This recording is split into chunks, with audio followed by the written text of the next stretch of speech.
രോഗമായി നമ്മുടെ കുട്ടി ജനിച്ചു. ജനിച്ച ഉടനെ അവളുടെ അമ്മ ഉറച്ചു പോയി. അതുകൊണ്ട് അവളുടെ പേരമ്മ അല്ലെ കുട്ടി ചിരിയിലേക്ക് കൊണ്ടുപോയി.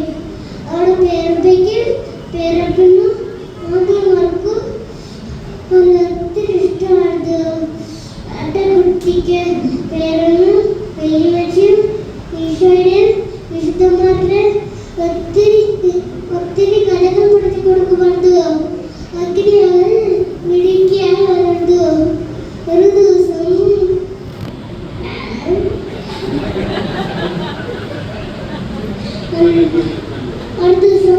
അവളുടെ വല്യമ്മച്ചി കൊച്ചു തേച്ചിന് കഥ പറഞ്ഞു കൊടുക്കുമായിരുന്നു. കഥ കേട്ടിട്ട് അവരുടെ കുട്ടി കേട്ടിട്ട് പറഞ്ഞു, വല്യമ്മച്ചി ഞാനും കൊച്ചു തേച്ചിന് പുറമെ വിശുദ്ധിയാവും. ഇത് കേട്ട് വല്യമ്മച്ചി ചിരിച്ചു. അല്ല ചേർത്ത് പിടിച്ചു പറഞ്ഞു, കുഞ്ഞെ സാധിക്കും. പലരും ഒരു കന്യാസ്ത്രീ ആഗ്രഹം അവരിൽ ശക്തിയായി കണ്ടു. ഒരു ദിവസം ഈ ആഗ്രഹം അവരുടെ പേരമ്മയോട് പറഞ്ഞു. ഇത് കേട്ട് പേരമ്മ പൊട്ടിത്തെറിച്ചു. വേഗം കല്യാണത്തിന് ഒരുങ്ങിക്കാം. പേരമ്മ ആരാഴ്ച ദർശനം കാണിച്ചു. കല്യാണത്തിന് രക്ഷപ്പെടാൻ മാർഗം കണ്ടെത്തി. തന്റെ 2 കാലുകൾ തീയിൽ വച്ച് പൊള്ളിക്കുക. 10 പൊള്ളിയ കാലുകൾ കണ്ട് പേരമ്മയും മുട്ടലൊരു വെട്ടുകണ്ട്.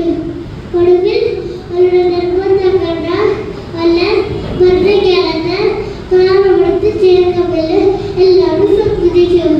അവർ വിളിച്ച് അറ്റക്കുട്ടി സിസ്റ്റർ എന്റെ പേര് സ്വീകരിച്ച് കന്യാസ്ത്രീയായി.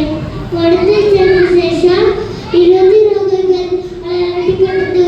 രോഗാവസ്ഥയിൽ ചാവരച്ചനും കൊച്ചു ദേശിയും അവർക്ക് പ്രത്യക്ഷപ്പെടുകയും ഉണ്ടായി. ഒടുവിൽ 1946 ജൂൺ 8 ഈശ്വരത്തേക്ക് അദ്ദേഹത്തിലെ 2008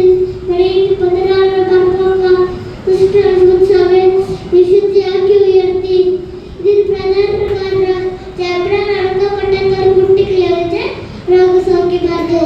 പ്രിയപ്പെട്ടവരെ, നമുക്ക് സമയം പോലെ പ്രാർത്ഥിക്കാം, സഹായിക്കാം. എല്ലാവർക്കും നന്ദി.